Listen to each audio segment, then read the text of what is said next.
And now at 12:30, hundreds of injured civilians and foreign nationals are being allowed to flee the Gaza Strip for the first time since the war began in Israel between Israel and Hamas nearly a month ago.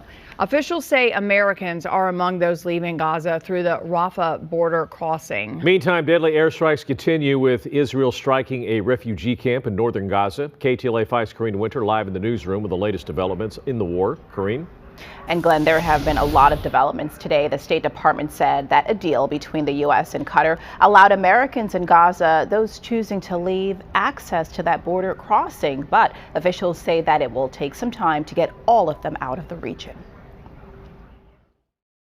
There are around 400 Americans in Gaza with whom we are in communication who have expressed desire to leave. They have family members as well who have expressed a desire to leave. The total number is around 1,000 people when you count both American citizens and their family members.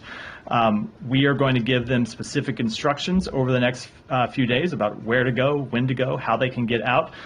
But for operational security reasons, which I think you can imagine, we're not going to kind of put numbers on it as the next few days unfold. A pathway out. For the first time since the start of the war, nearly a month old now, officials allowed some people to leave Gaza, which up until this point was blocked, but only those with foreign passports. So we came here hoping to leave. We have a little hope to leave and save our lives. That Canadian national was able to get out through the border with Egypt along with other foreign passport holders. Both Qatar and the U.S. struck a deal allowing their exit, but excluded from that group U.S. citizens. The negotiations involved Israel's reassurance that proper safeguards would be in place to block Hamas militants from leaving. There are also new developments in the deadly Israeli strike that rocked Gaza's largest refugee camp. The Israeli military is defending its airstrike on that part of northern Gaza, which targeted a densely populated area, destroying apartment buildings there. Rescuers dug through the rubble, pulling out men, women, and children. Hamas and hospital officials say hundreds were wounded and killed. Israel says the operation targeted underground tunnel networks and destroyed a Hamas command center.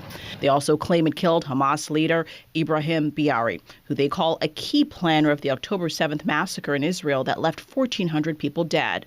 Israel blames Hamas for using Palestinian civilians as human shields. It is a devastating situation in Gaza. I don't envy the Palestinians in Gaza. Unfortunately, this is how Hamas has built all of its infrastructure. They are a brutal, merciless enemy that have no problem in sacrificing their own people. And that's why I say each and every one of these deaths is on their head.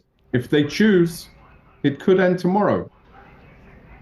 Now, we're also learning this afternoon that at least 361 foreign nationals have entered Egypt through the Rafah crossing. Again, U.S. citizens now among this initial group.